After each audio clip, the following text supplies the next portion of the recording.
Just leave it, Mom. Whatever. Right. People don't understand what it's like to be young with ALS.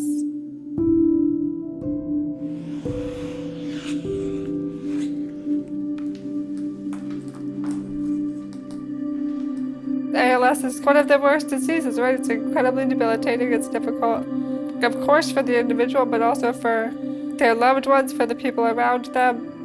And it's, you know, it creeps into every aspect of your daily life. There's very much a before ALS and after ALS. I've always been very active. I did a lot of dance, I did a lot of synchronized swimming, normal swimming, but my disease progressed pretty quickly, especially in the beginning. And so at some point it was a lot harder to hide the little limp that I had while I was walking, or hide the fact that I couldn't go upstairs anymore. And little by little I decided, you know, that I needed to be able to kind of accept this. And really the moment of acceptance was sharing publicly what I was going through. At first I felt super isolated because when I would look online I would see images predominantly of older people who are males dealing with the disease, and they didn't look like me. They weren't trying to find, you know, cute shoes. They were trying to figure out, you know, what dress can I wear that will work. Very similar. But I think isolation isn't good, right? Like, we need community. We need to be able to find each other, find people we can relate to. I couldn't find those other young women with ALS. And so we started a campaign to gather stories of young women living with the disease. At first we were just about 10 women that had shared stories, and so from that we got together and I said, you know, what about starting a group for young women diagnosed with ALS before age 35?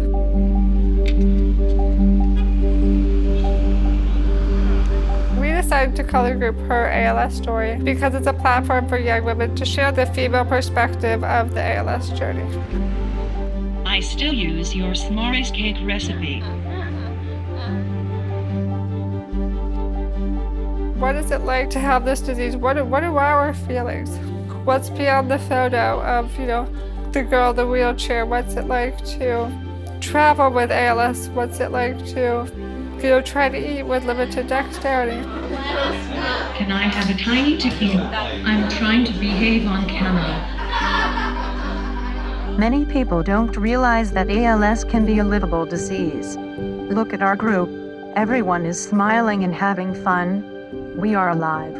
And we support each other to keep living, to never give up.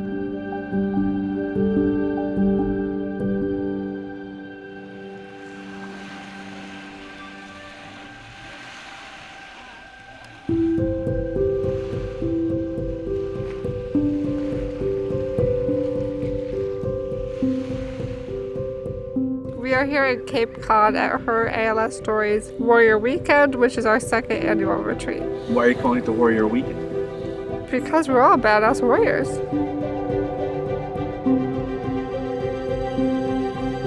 What really kind of blows me away is that there are women that are here, and sometimes will say, oh my gosh, it's the first time I've ever met other patients.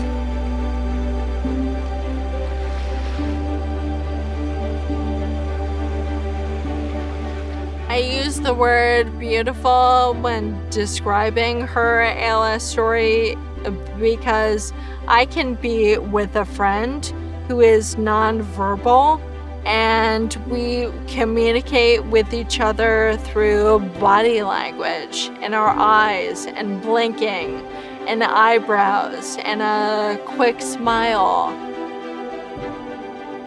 Being a person has been amazing.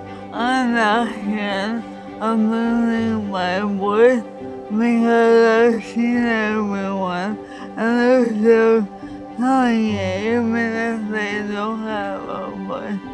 And that is beautiful. Yep.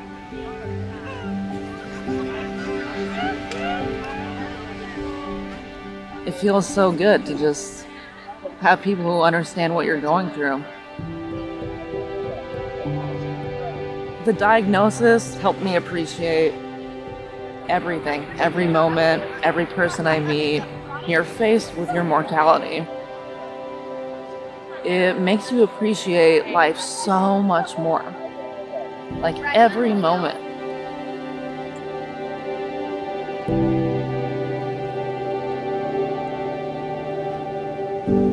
About a year ago, we lost our first member, Alyssa. Since then, we've lost 4 other women in the group. Again, it reminds us, of our temporary time on this planet. But I'm fortunate to have met those women. And I wouldn't want to, not have met them just because I knew they might pass away one day. When you find a community like your ALS story, it's rejuvenating. These women have lived what I have lived. They know what it's like. It's the sisterhood you never want to be a part of, but are extremely happy you found. It's about awareness. It's about advocacy. Her ALS story has renewed our purpose for life. I don't think it's a question of if one day better treatments will be found for ALS. I think it's a question of when. And I'm eager that that day come very soon for myself, but even more for my friends. The essence of human existence is connection, right? We're all here, and what's going to remain is the relationships that we have, the people that we meet, the love that we share. And truth be told, none of us know what tomorrow will bring. But in the meantime, we can make a very difficult experience a little bit easier.